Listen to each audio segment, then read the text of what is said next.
తెలంగాణలో విద్యారంగం కుంటుబడిందని ఉమ్మడి నిజామాబాద్, ఆదిలాబాద్, కరీంనగర్, మెదక్ జిల్లాల గ్రాడ్యుయేషన్ ఎమ్మెల్సీ బీజేపీ అభ్యర్థి అంజిరెడ్డి ఆరోపించారు.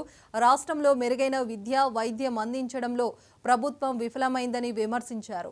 బీఆర్ఎస్ కాంగ్రెస్ విద్యారంగాన్ని నిర్లక్ష్యం చేయాలన్నారు. అబద్ధపు హామీలు ఇచ్చిన కాంగ్రెస్కు ఓట్లు అడిగే హక్కు లేదని వ్యాఖ్యానించారు. 2 లక్షల ఉద్యోగాలు ఎక్కడ ఇచ్చారో చెప్పాలని డిమాండ్ చేశారు. బీఆర్ఎస్ ఇచ్చిన నోటిఫికేషన్లకు ఉద్యోగాలు ఇచ్చి చేతులు దులుపుకున్నారని మండిపడ్డారు. గత బీఆర్ఎస్ ప్రభుత్వం కూడా హామీలతో ప్రజలను మోసం చేసిందని అన్నారు.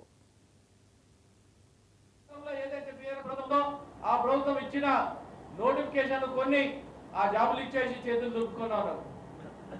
అదేవిధంగా అగ్రికల్చర్ విషయంలో తీసుకుంటే 2 లక్షల రుణమాఫీని ఎక్కడ కూడా ఏ ఊళ్ళో కూడా మొత్తం రుణమాఫీ కాలేదు. రైతు బంధు విషయంలో తీసుకుంటే ఎలక్షన్ రాకముందు రైతు బంధు 10,000 ఉన్నది. మీరు రైతు బంధు ఎవరు తీసుకోవద్దు, 15,000 మేము వేస్తామన్నారు. 3 దఫాలు అయింది, ఇంతవరకు ఇక్కడ లేదు. మొన్న 606 గ్రామాల్లో ఆ మండలాల్లో పైలట్ ప్రాజెక్ట్ అని, ఇది కొత్త పైలట్ ప్రాజెక్ట్ అని 606 గ్రామాల్లో ఇచ్చి చేతులు దులుపుకురు. అరే ఇది కంటిన్యూ ప్రాసెస్, కంటిన్యూ పథకం. ఇది ఎలక్షన్ నోటిఫికేషన్ ఉన్నప్పుడు కూడా చాలా మంది ఇది కంటిన్యూ పథకాన్ని మేము వేస్తా ఉంటాం, తీసుకుంటా ఉంటాం. ఈ డీబీటీ కింద డైరెక్ట్ బెనిఫిట్ ట్రాన్స్ఫర్ కింద ఇది ఇవ్వాలి, మీరు డబ్బులు లేక వీళ్ళు చేస్తా ఉన్నారు.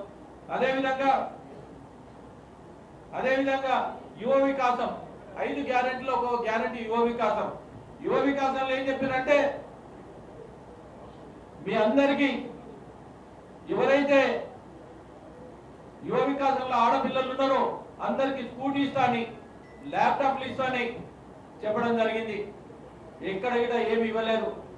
విద్యార్థుల విషయంలో తీసుకుంటే వాళ్లకు పిహెచ్డి చదువుకునే వాళ్లకు 10,000 రూపాయలు స్టైపెండ్ ఇస్తున్నారు. ఎక్కడ కూడా స్టైపెండ్ ఇవ్వలేదు.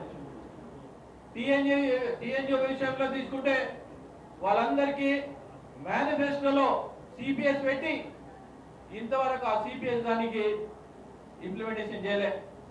ఒకటి మేము కోరేది ఏంటంటే ప్రజాస్వామ్యంలో ప్రభుత్వం ఎంత బాధ్యత వహిస్తుందో ప్రతిపక్షం కూడా అంత బాధ్యత వహించి మీకు ఇచ్చిన హామీలు ఏవైతే ఉన్నాయో నెరవేర్చిన దాకా వాళ్ళను వెంటాడి మెడల్ వంచి వెళ్చిన దాకా మండలంలో మీ గొంతుకనే ప్రయత్నిస్తానని నేను తెలియజేస్తా ఉన్నాను.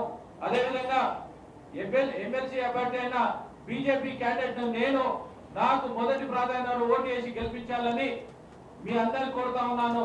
భారత్ మాతాకి జై. గతంలో ఏదైతే బీఆర్ఎస్ ప్రభుత్వం ఉందో ఆ ప్రభుత్వం ఇచ్చిన నోటిఫికేషన్ కొన్ని ఆ జాబులు